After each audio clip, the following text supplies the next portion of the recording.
Just as today, when you leave here, you may think differently about what I've been talking about and continue to add to it. In other words, envisionments continually develop. And envisionments can grow, and envisionments give you room not only to grow ideas, but to contest ideas, because it's all part of what's in your envisionment.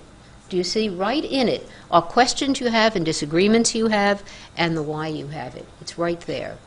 So the whole concept of envisionment building, I think, is richer for us to think about as the basis for how we have discussions or lessons or assignments in literature classes than we have when we think about it as reading comprehension or simply analysis of literature. Analysis of literature is wonderful. I'm simply giving you another thing that we need to do as well. So just a better sense of where I think we need to think of it. And why do I think of these things? I think the reason I think of this as being so important is I think it has tremendous implications for what we do in literature instruction. First of all, we have to see that understandings are the result of this ongoing process of meaning building. And so that what we need to do in class is to move along that meaning building process. Very often what we do is not continue to help students develop the meaning building process, but what we do is stop and kind of see what they understood, kind of test them, and did you understand this? And then go back to understand what actually was in the text from our perspective, instead of moving on to give them ways into and finding understandings. In my workshop later, I'm going to give you examples of this. Okay? The other thing we have to understand about classrooms is that the students in our classrooms are all individuals. So they're not going to, as they develop their understandings of the piece, have exactly the same envisionments. And so one of the things that we want to be able to do is to be able to have classrooms that engage students in talking about their understandings and start questioning their own envisionments. There's not a right envisionment because an envisionment has so many parts to it. But what you want them to do is to have an opportunity to be exposed to other possible interpretations, to start questioning their own interpretations, to challenge other people's interpretations, and to work through what is a better and more refined interpretation of their own.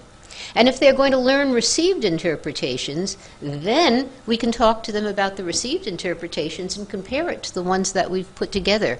But if we start with the received interpretations, they never develop their own. And if you hold on for a minute, you'll see that I think reaching their own interpretations is part of this cognitive process that I think they need, that only literature can give them for when they go to the university and to jobs in the future. Okay? And that class time is a time to start with where the students' envisionments are and create enough interaction and enough sharing of possibilities so that students will have opportunities to have their envisionments change and grow. That's what class time is for. Now let me give you the next part of what I think we need to think about, because this is long but at the heart of literature, I think. For a long, long time, people have been talking about the fact that there are two different ways in which a well-developed intellect works, and that there are two different ways in which we create reality, two different ways in which we make sense of the world, two different ways in which we can learn and think and solve problems.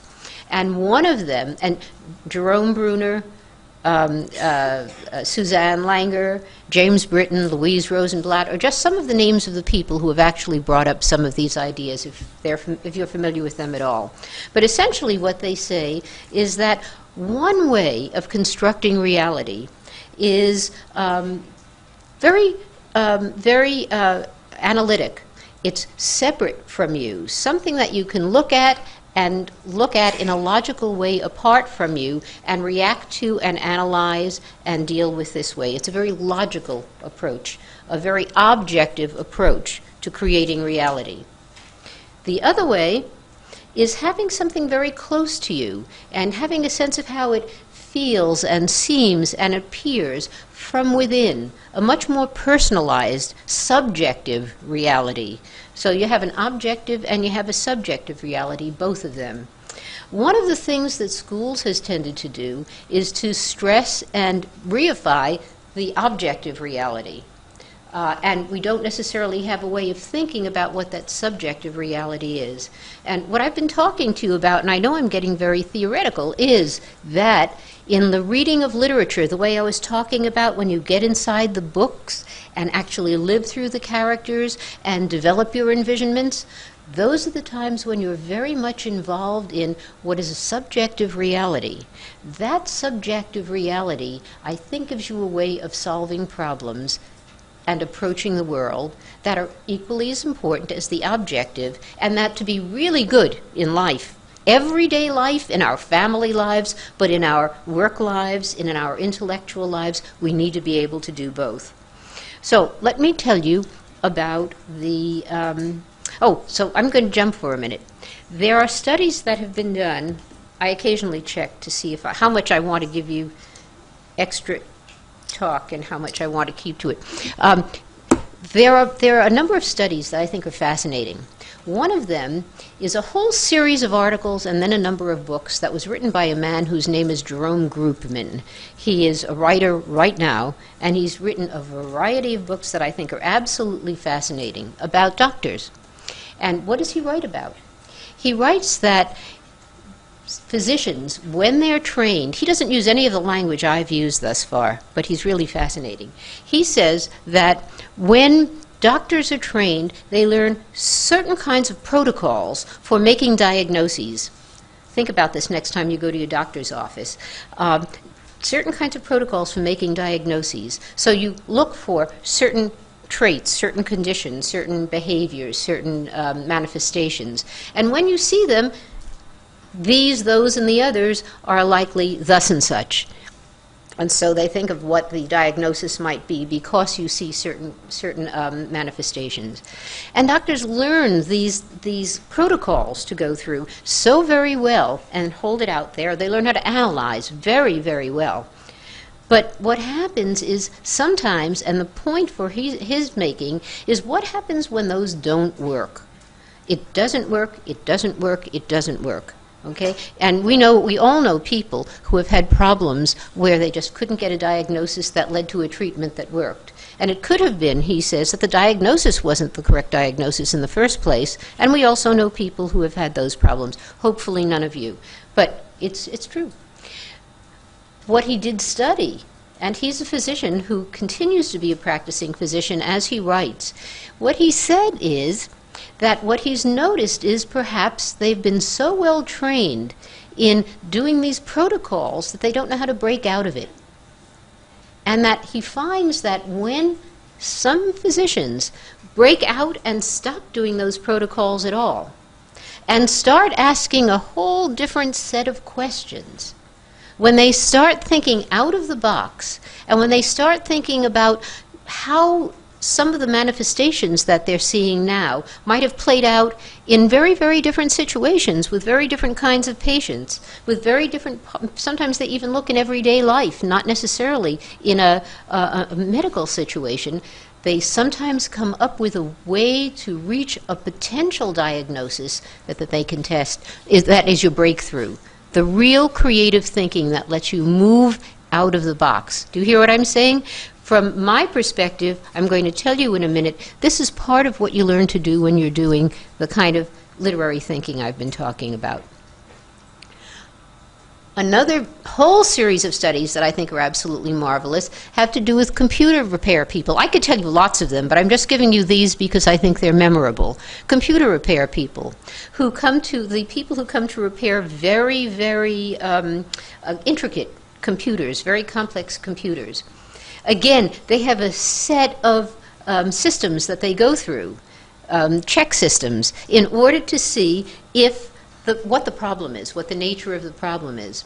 Well, an ethnographer did a long study of what actually happens when all of all of the checks that they have to go through don't work, don't lead to fixing the actual computer. What do you do then? And what he describes, and again, coming from a very, very different field, is that the people actually physically sit on the computers, and what they do is they lean back and they start telling stories about times when they have repaired computers. And do you remember when, I thought of, they start creating narratives. They start creating narratives around situations that actually occurred to them that have nothing to do with the one at hand. And they're sort of, again, thinking out of the box to see if they can get some ideas that will give them a fresh way into whatever this problem is. They've been exploring, but they haven't been able to, they had no room to explore in this way in their more usual pattern. Okay? Again, I'm saying that literary thinking that I'm talking about permitted them to do that. They never thought of it that way, but me, from my perspective, is saying that's how it actually gets done. So let me tell you for a minute what actually happens, and I'm going to give you some language to think about it. I'm saying that what happens, people who have mathematical reasoning, people who have scientific reasoning and so on, have ways of thinking about how thinking goes on in their field. So I'm going to give you a way of thinking about what happens in literature. And this is what it is. I call it exploring horizons of possibilities. Exploring horizons of possibilities. It's different from that other kind of thinking, and I'm only going to talk about this today. What does it mean? It means that as we're engaged in a literary experience, from the very moment we start to read, we start exploring. Why did she do that? How are they related? What else could have happened?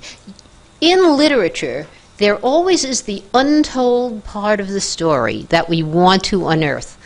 Whether we're watching a movie, whether we're reading a book, whether you're listening to me right now, in fact, some of you may be doing it as well, what is the untold part of the story? There always is. You don't know what happened before, or what happened before that you weren't told happened before because you were only told some of it.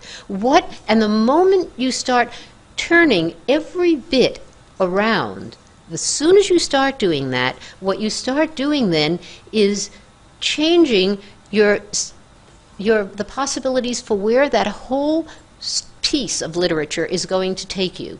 Okay? You make on early what the relationships might be, what the causes might be, what the tensions might be, what the relationships might be, what the emotions might be. And as soon as you start turning them, you have to move ahead to what it might mean for the whole piece. So how many of you saw The Life of Pi? Did you see that? If you haven't seen it, I strongly recommend that you see it. It's a fabulous movie. I don't know if it will win the Academy Award, but I think it deserves to. But it's a marvelous, marvelous, it's like a fable, but I shouldn't tell you that now. It's absolutely marvelous. And anybody who loves literature will like it. But do you know what it's about? How many of you have read the book? Okay. So I'm going to say, when you start reading that book, and you start having suppositions about Pi as he's growing up, and what you think is going to happen with the family, and where you think he's going to be, your questions about Pi and about his relationship with his father and his relationship with his family, and then his relationship perhaps with what his father's concerns are that are occurring around them. Every time you start questioning those little things, where you think that book or movie is going to take you change. And then, when you see him on the ocean,